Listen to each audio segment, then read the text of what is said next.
کیا ہے بتاؤ۔ اس دور میں تو یہ کہتا ہوں، ہمارے بزرگ کہتے ہیں کہ اگر عشق رسول مجسم ہو تو اس کو امام احمد رضا کہہ دیا جائے، اور میں یہ کہتا ہوں کہ اگر عشق امام احمد رضا مجسم ہو تو اس کو مولانا الیاس قادری اختاری کہا جا سکتا ہے۔ جب بھی اعلیٰ حضرت کا نام آتا ہے آنکھوں سے آنسو چھلک پڑتے ہیں، یہ کوئی معمولی بات نہیں ہے۔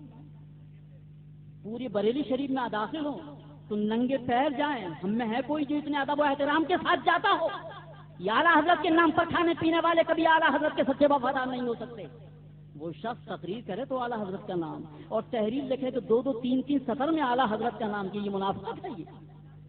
اور ان سے کہتے ہو کہ استنجا کرنے کا طریقہ نہیں آتا، ارے میں یہ کہتا ہوں تم طریقے کے باوجود بھی استنجا نہیں کر سکتے۔ استنجا کرنے کے لیے اور غسل کرنے کے لیے، اس سے مکمل طہارت حاصل کرنے کے لیے بینائی ضروری ہے۔ بات کرتے ہو، چیلنج کرتے ہو، ذرا ڈرنا چاہیے۔ میں کہتا ہوں بہت مذاق ہو گیا، جماعت کا مذاق مت بڑھواؤ۔ کہاں لے جاؤ گے اس جماعت کو؟ آج پھر دیوبندیت آگے بڑھ رہی ہے، غیر مقلدیت آگے بڑھ رہی ہے، قادیانیت آگے بڑھ رہی ہے، اس کے خلاف تو تم دو جملے نہیں بول سکتے۔ آج ذاکر نائک کے نام پر سب سے بڑا سنیت کا دشمن پیس ٹی وی کے نام پر ہمارے نوجوانوں کو گمراہ کر رہا ہے، اس کے خلاف دو جملے میں بولنے کے لیے تمہارے پاس طاقت نہیں ہے۔ پیس ٹی وی کا جواب دینے کے لیے مدنی چینل شروع کیا گیا ہے تو تمہارے پیٹ میں آگ لگتی ہوئی نظر آ رہی ہے۔ کہاں لے جاؤ گے اس جماعت کو؟ کب تک تم حلوے پراٹھے اور پیرا مریدی کے نام پر اس قوم کو لوٹو گے؟ آج نوجوانوں کام کی ضرورت ہے، آج کا نوجوان باشعور ہے، آج علم کی ضرورت ہے، آج عشق کی ضرورت ہے، جدوجہد کی ضرورت ہے، دارالعلوموں کی ضرورت ہے، تحریکوں کی ضرورت ہے، سیاست کی ضرورت ہے، قلم کی ضرورت ہے، فکر کی ضرورت ہے۔ علم کا جواب علم سے دیا جا سکتا ہے، جہالت کی بنیاد پر نہیں۔ نعرے لگاتے ہو اعلیٰ حضرت کا دامن نہیں چھوڑیں گے؟ کیا اعلیٰ حضرت کے نام پر کوئی کتاب بھی لکھا تم نے؟ اعلیٰ حضرت کے نام پر کوئی ادارہ بھی قائم کیا تم نے؟ اعلیٰ حضرت کے نام پر کوئی تحریک بھی قائم کی تم نے؟ کسی بدعقیدہ کو اعلیٰ حضرت کا شہدائی بنایا؟ چیلنج کرتے ہو، کبھی مہرارا کو، کبھی مبارک پور کو، کبھی دعوت اسلامی کو، کبھی دارالعلوم اسحاقیہ کو۔ اور یہ فیضان ہے دارالعلوم اسحاقیہ کا کہ آج پورے راجستھان میں سنیت کی یہ بہاریں نظر آ رہی ہے۔ یہ فیضان ہے حضور حافظ ملت کا کہ آج دنیا کے تمام علمی میدان میں حافظ ملت کے شاگرد فرزندان اشرفیہ کی شکل میں نظر آ رہے ہیں۔ جب تبلیغ میں یہ کہتا ہوں کہ تبلیغی جماعت کے ذریعے تقریباً نہیں بلکہ یقیناً 50% دیوبندیت پھیلی ہے، اور جب سے یہ دعوت اسلامی شروع ہوئی ہے تبلیغی جماعت کا سانس رک گیا ہے، اندر کا اندر اور باہر کا باہر اس کو نظر نہیں آ رہا۔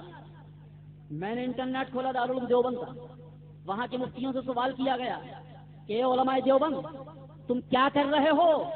آگے بڑھو، مدنی چینل گمراہیت پھیلا رہی ہے، اس کا جواب دینے کے لیے ہمارے پاس کچھ ہے نہیں، تم کو پیسے کی ضرورت ہو، ہم پیسہ دینے کی ضرورت، ہم پیشہ پیش کرتے ہیں، ورنہ تو یہ بدعت، اس نے الفاظ لکھے، یہ بدعت پوری دنیا میں پھیل جائے گی۔ دشمن گھبراہٹ محسوس کر رہا ہے کہ اعلیٰ حضرت کا مشن پھیل رہا ہے، اور یہ چند لونڈے ادھر ادھر آ کر بکواس کر رہے ہیں کہ اعلیٰ حضرت کے مشن کو دھکا لگ رہا ہے۔ اعلیٰ حضرت کی اعلیٰ حضرت کی فتاوی رضویہ پڑھ کر سمجھنا تو دور کی بات ہے، ہدایت بخش بھی نہیں پڑھ سکتے۔ آج علمی میدان میں، درسگاہی میدان میں سب سے بڑا کارنامہ جامعۃ الاشرفیہ انجام دے رہا ہے۔ سارے دارالعلوم اپنی اپنی حیثیت سے کام کر رہے ہیں، اور جو کچھ نہیں کر رہے وہ انتشار کر رہے ہیں، کیونکہ انسان کی فطرت یہ ہے کہ کچھ کرے۔ دارالعلوم چلا نہیں سکتے، چندہ کر کے بیویوں کے نام رجسٹری، تفصیل میں نہیں جانا چاہتا میں، اور دارالعلوم چلا نہیں سکتے، تحریک چلا نہیں سکتے، قلم چل نہیں سکتا، اس کے لیے علم چاہیے۔ کچھ نہ کرو تو سنیوں میں انتشار کرو، اور انتشار کر کے کچھ لوگوں کو اپنے ساتھ لو، چندہ لو، گھر چلو، اس سے کام نہیں چلنے والا ہے۔ میں کہنا چاہتا ہوں کہ آج دعوت اسلامی دنیا کے 72 ملکوں میں کام کر رہی ہے، اور جہاں کہیں بہت سے ممالک ایسے ہیں جہاں اعلیٰ حضرت کے نام کو جاننے والے نہیں تھے، قسم خدا کی یہ معمولی تعلیم والے، یہ ہر صافے والوں نے اسلام کے پیغام، سنیت اور اعلیٰ حضرت کے پیغام کو وہاں تک پہنچایا۔ کبھی تم نے بھی دبئی میں اجتماع کیا، کبھی تم نے بھی عرب ممالک کے اندر اعلیٰ حضرت کے مشن کے نام پر کوئی جلسہ کیا؟ یہ ساؤتھ افریقہ کے میدانوں میں کون کام کر رہا ہے؟ یہ افریقہ میں کون کام کر رہا ہے؟ یہ برطانیہ میں کون کام کر رہا ہے؟ یہ ہالینڈ کی سرزمین پر کون کر رہا ہے؟ یہ امریکہ کی سرزمین پر قسم خدا کی اتنا مہنگا وہاں پر انہوں نے ایک ادارہ قائم کیا ہے کہ کروڑوں نہیں بلکہ کروڑوں سے بھی کہیں کروڑ زیادہ، ابھی تقریباً 20 کروڑ کی زمین جو 4.5 کروڑ میں لی ہے اس کی 20 کروڑ مل رہے ہیں جو بامبے کی سرزمین پر انہوں نے قائم کیا ادارہ، میں خود دیکھ کر آیا۔ تو وہاں پر وہ دن رات اعلیٰ حضرت کا نام لیں، پھر بھی مسئلے آ کر کے اعلیٰ حضرت کے دشمن دن رات اعلیٰ، اور کام کیا ان کا؟ آپ انٹرنیٹ ان کی ویب سائٹ دیکھیں، آپ پوری بہار شریعت، پوری فتاوی رضویہ، پوری ہدایت بخشش اور پوری الملفوظ، تمام کتابیں اعلیٰ حضرت کی، کنز الایمان ساری کی ساری ان کی ویب سائٹ پہ موجود، اس کے باوجود بھی یہ وہابی، اس کے باوجود بھی یہ دیوبندی۔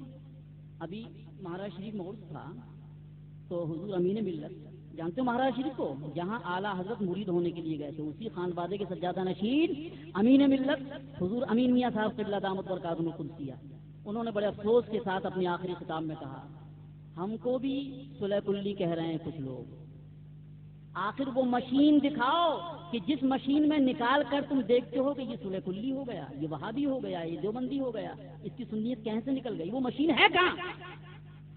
کہا یہ مہریں جو جھولے میں لیے گھومتے پھرتے ہو کہ یہ وہابی ہے، یہ دیوبندی ہے، یہ قادیانی ہے، یہ صلح کلی ہو گیا، یہ تمہارے مشینوں سے اور تمہاری مہروں سے کچھ ہونے والا نہیں، ذرا اپنے انجام کو سوچو۔ اس لیے کہ حدیث پاک میں ہے جو کسی مسلمان کو کافر کہے اور وہ اگر کافر نہ ہو تو خود وہ کافر ہو جائے گا جو اس کو کافر بولتا ہے۔ مسلمان کو صلح کلی کہے وہ صلح کلی نہ ہو تو وہ خود صلح کلی ہو جائے گا جو ان کو صلح کلی کہہ رہا ہے۔ جہاں تک خوابوں کی بات ہے، ارے خواب تو اب خواب دیکھنے کے لیے کیا دو گواہ رکھنے پڑیں گے ساتھ میں کہ میرے سائڈ میں سو جو میں خواب دیکھوں وہ ساتھ ساتھ تم بھی دیکھنا؟ ارے میں آپ سے بیان کروں کہ رات میں امریکہ چاند پر جانے کی بات کر رہا ہے، رات میں نے خواب میں دیکھا کہ چاند پر گیا، اچھے محل میں سو رہا تھا، تو آپ کہیں گے دلیل دو۔ ارے میں خواب کی کیا دلیل دوں، میرے ساتھ تھا تو خواب میں۔ مگر میں کہنا چاہتا ہوں جو چندہ کرتے ہیں وہ چندے کا خواب دیکھتے ہیں، کچھ لوگ میل کا خواب دیکھتے ہیں، کچھ لوگ دکانوں کا خواب دیکھتے ہیں، اور جو دن رات مدینہ مدینہ کرتے ہیں وہ مدینہ ہی کا تو خواب دیکھیں گے۔ جو دن رات مدینہ مدینہ کرتے ہیں وہ مدینے کا نہیں دیکھیں گے تو کس کا خواب دیکھیں گے؟ یہ تو انسان کی فطرت ہے، نفسیاتی اعتبار سے آپ دیکھو۔ اور جن دن رات صلاۃ و سلام پڑھتے ہو، ارے یہ نوجوان، قسم خدا کی یہ کوئی ایسی بات نہیں سنی سنائی، نوجوان، آوارہ نوجوان، شرابی نوجوان، تاش کھیلتے ہوئے نوجوان اور بگڑے ہوئے نوجوان یہ دعوت اسلامی سے قریب آئے اور ایسے عاشق رسول ہوئے، قسم خدا کی ان کے چہروں کو دیکھ کر مدینہ یاد آتا ہے، ان کی اداؤں کو دیکھ کر نبی کی سنتیں یاد آتی ہیں۔ کس بنیاد پر تم کہتے ہو کہ یہ اعلیٰ حضرت کے مشن سے ہٹ گئے ہیں؟ ذرا غور کرو، قسم خدا کی اللہ کے سامنے بھی تمہیں جواب دینا ہے، رسول اللہ کو بھی تمہیں چہرہ دکھانا ہے۔